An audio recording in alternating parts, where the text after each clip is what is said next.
Hello, what is up mga mom, sir, ma'am? Ako po si Ralph Cifra, isang visual artist from Manila, Philippines, and today we are going to customize the Scourge Yolo Park AMK Pro Series na 22cm na mga model kits. Again, thank you very much Yolo Park for sending this action figure for unboxing, review, and customization.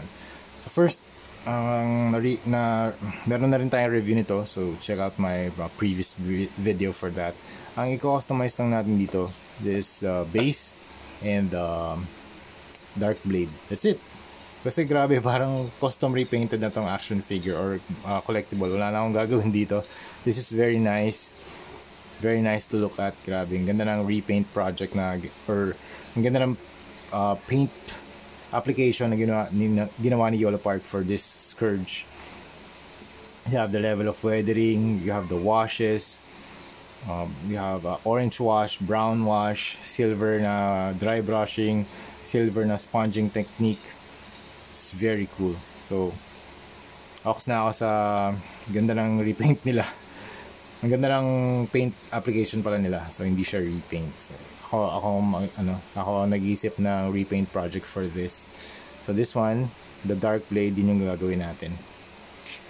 So let's just remove this, tapos we are going to spray this with number 1-in-1 flat clear, ito from Bosni.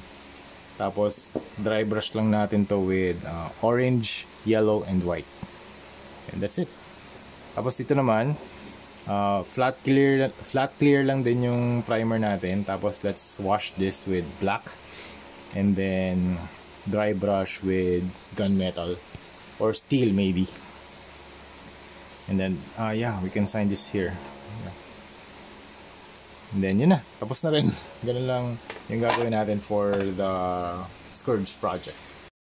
Okay, done na tayo mag-apply ng Bosni flat clear.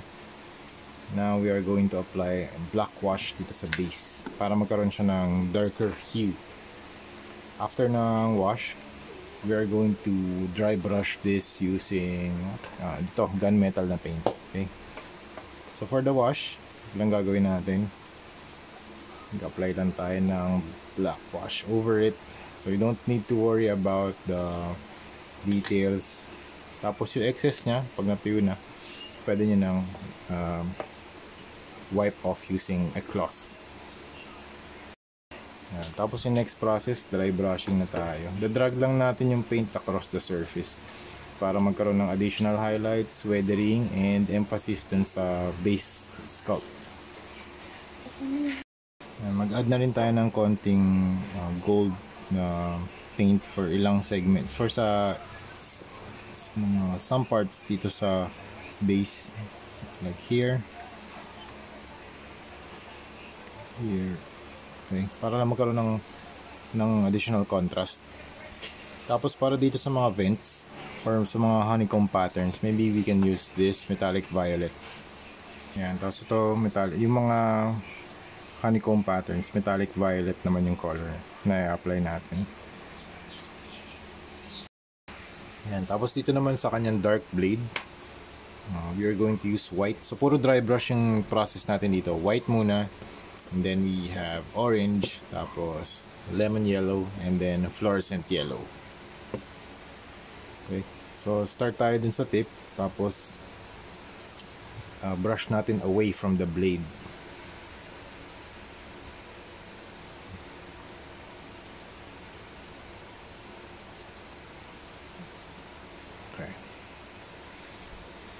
Okay, tapos orange naman.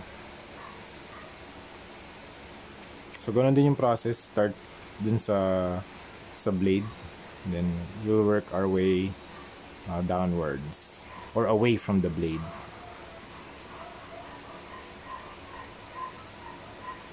And then next, white and yellow.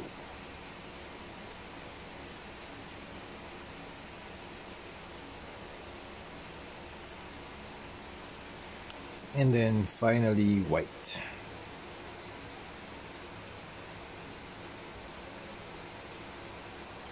After pa pala nito,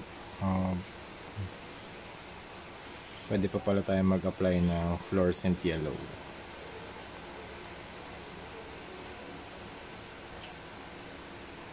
Ito mas vibrant to na yellow.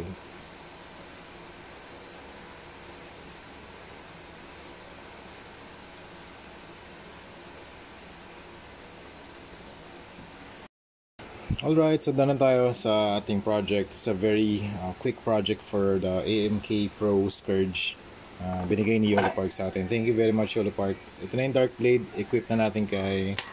Actually, isprayin ko pa to ng boss ni number 191 flat tier. Pero fit na natin sa kanya. Dito sa likod ng kanyang arm. Okay, wait lang.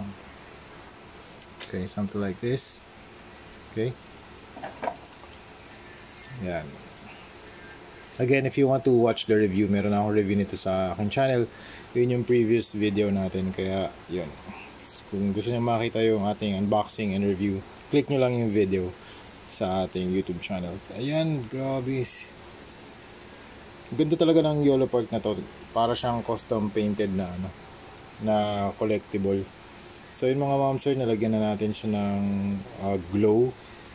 Para siyang merong gradient ng orange and yellow, tapos meron din siyang fluorescent yellow. So yun, tinuro ko naman sa inyo kung ano yung mga colors na ginamit natin. White, orange, lemon yellow, and fluorescent yellow. Tapos dito naman sa ating base, pwede na natin siya itayo dito. Yan. Something like this. Okay? Okay, sa base naman, gumamit tayo ng Boston Flat Clear for our primer. Actually, yung top coat, yun yung gagamitin natin. Tapos, gold and metallic violet to. Okay? Tapos, ito, silver. Okay? So, that's it mga ma'am sir. Ito yung signature natin. Thank you very much for watching and see you sa next video. Bye-bye!